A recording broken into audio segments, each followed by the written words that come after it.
Welcome back to Bedtime Stories with Meemaw. Thank you so much for joining and visiting my channel. I had this book as a child and loved it, so I thought I would share it with you. Today's story is Mike Mulligan and his steam shovel. Mike Mulligan had a steam shovel, a beautiful red steam shovel. Her name was Mary Ann. Mike Mulligan was very proud of Mary Ann. He always said that she could dig as much in a day as 100 men could dig in a week, but he had never been quite sure that this was true.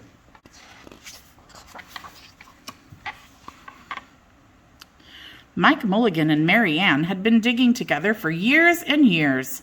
Mike Mulligan took such good care of Mary Ann she never grew old. It was Mike Mulligan and Mary Ann and some others who dug the great canals for the big boats to sail through.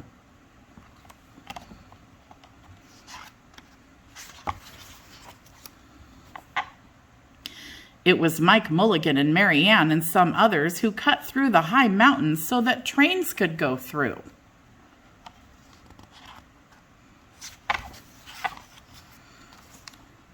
It was Mike Mulligan and Mary Ann and some others who lowered the hills and straightened the curves to make the long highways for the automobiles. It was Mike Mulligan and Mary Ann and some others who smoothed out the ground and filled in the holes to make the landing fields for the airplanes.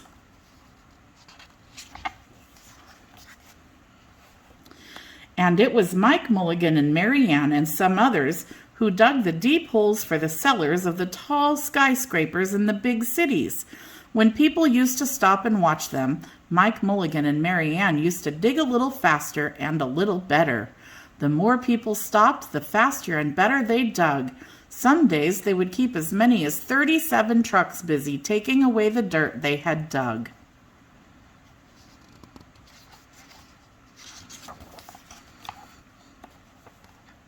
Then along came the new gasoline shovels and the new electric shovels and the new diesel motor shovels and took all the jobs away from the steam shovels.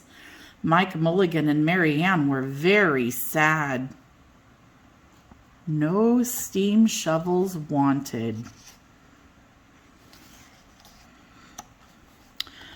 All the other steam shovels were being sold for junk or left out in old gravel pits to rust and fall apart. Mike loved Mary Ann. He couldn't do that to her. He had taken such good care of her that she could still dig as much in a day as 100 men could dig in a week. At least he thought she could, but he wasn't quite sure.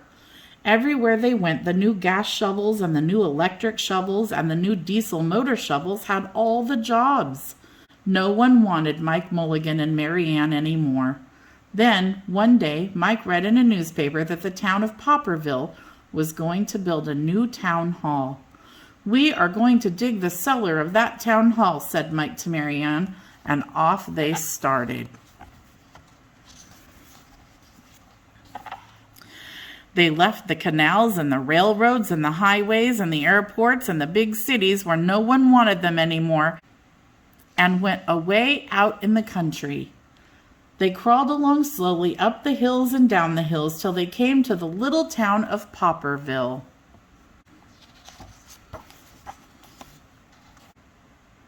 When they got there, they found that the selectmen were just deciding who should dig the cellar for the new town hall. Mike Mulligan spoke to Henry B. Swap, one of the selectmen. "I heard," he said, "that you are going to build a new town hall. Mary Ann and I will dig the cellar for you in just one day." "What?" said Henry B. Swap. "Dig a cellar in a day? It would take 100 men at least a week to dig the cellar for our new town hall." "Sure," said Mike, "but Mary Ann can dig as much in a day as 100 men can dig in a week," though he had never been quite sure that this was true. Then he added, "If we can't do it, you won't have to pay." Henry B. Swap thought that this would be an easy way to get part of the cellar dug for nothing, so he smiled in rather a mean way and gave the job of digging the cellar of the new town hall to Mike Mulligan and Mary Ann. They started in early the next morning, just as the sun was coming up. Soon a little boy came along. "Do you think you will finish by sundown?" he said to Mike Mulligan. "Sure," said Mike, "if you stay and watch us." "We always work faster and better when someone is watching us."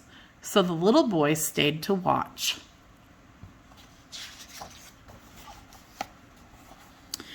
Then Mrs. McGillicuddy, Henry B. Swap, and the town constable came over to see what was happening, and they stayed to watch.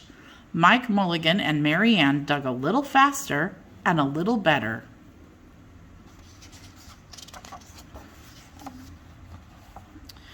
This gave the little boy a good idea.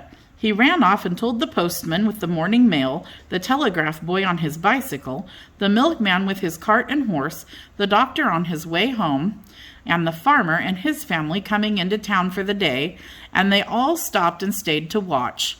This made Mike Mulligan and Mary Ann dig a little faster and a little better. They finished the first corner neat and square, but the sun was getting higher.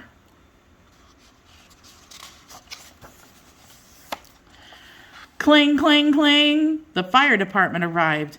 They had seen the smoke and thought there was a fire. Then the little boy said, "Why don't you stay and watch?" So the fire department of Popperville stayed to watch Mike Mulligan and Mary Ann. When they heard the fire engine, the children in the school across the street couldn't keep their eyes on their lessons. The teacher called a long recess and the whole school came out to watch. That made Mike Mulligan and Mary Ann dig still faster and still better. They finished the second corner neat and square, but the sun was right up in the top of the sky.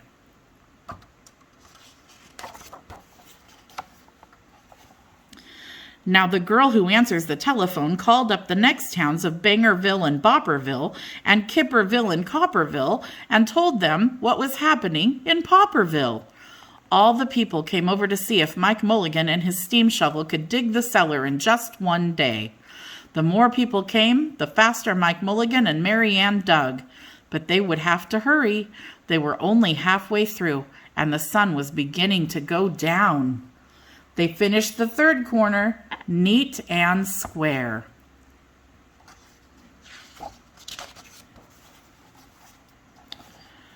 Never had Mike Mulligan and Mary Ann had so many people to watch them. Never had they dug so fast and so well. And never had the sun seemed to go down so fast. "Hurry, Mike Mulligan, hurry, hurry!" shouted the little boy. "There's not much more time." Dirt was flying everywhere, and the smoke and steam were so thick that the people could hardly see anything. But listen! Bing, bang, crash, slam! Louder and louder, faster and faster!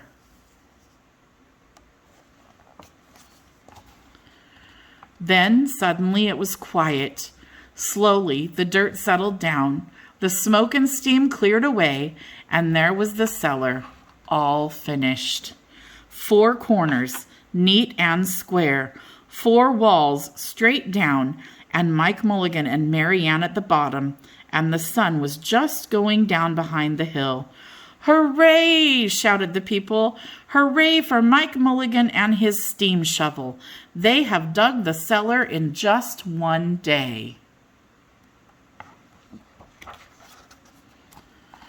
Suddenly the little boy said, "How are they going to get out?"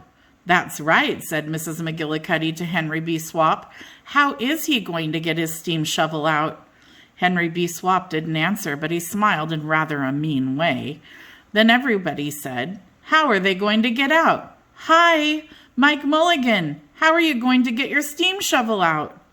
Mike Mulligan looked around at the 4 square walls and the 4 square corners, and he said, "We've dug so fast and we've dug so well that we've quite forgotten to leave a way out."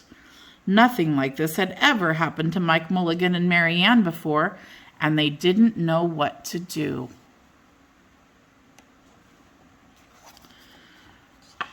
Nothing like this had ever happened before in Popperville. Everybody started talking at once, and everybody had a different idea, and everybody thought that his idea was the best. They talked and they talked and they argued and they fought till they were worn out, and still no one knew how to get Mike Mulligan and Mary Ann out of the cellar they had dug. Then Henry B. Swap said, The job isn't finished because Mary Ann isn't out of the cellar, so Mike Mulligan won't get paid." Then he smiled again in a rather mean way.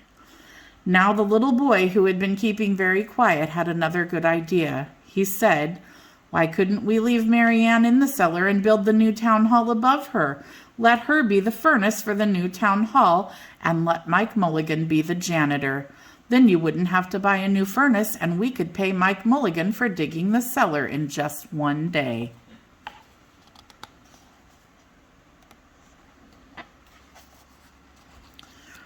"Why not?" said Henry B. Swap, and smiled in a way that was not quite so mean. "Why not?" said Mrs. McGillicuddy. "Why not?" said the town constable. "Why not?" said all the people. So they found a ladder and climbed down into the cellar to ask Mike Mulligan and Mary Ann. "Why not?" said Mike Mulligan. So it was decided, and everybody was happy.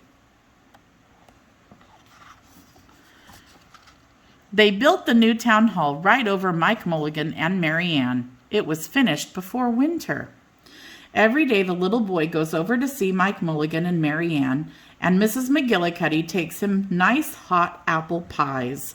As far as Henry B. Swap, he spends most of his time in the cellar of the new town hall listening to the stories that Mike Mulligan has to tell and smiling in a way that isn't mean at all. Now, when you go to Popperville, be sure to go down in the cellar of the new town hall. There they'll be Mike Mulligan and Mary Ann, Mike in his rocking chair smoking his pipe, and Mary Ann beside him, warming up the meetings in the new town hall. The end. I hope you enjoyed the story of Mike Mulligan and his steam shovel. God bless you. Be sure to come back again soon for more great stories. And until next time, bye for now.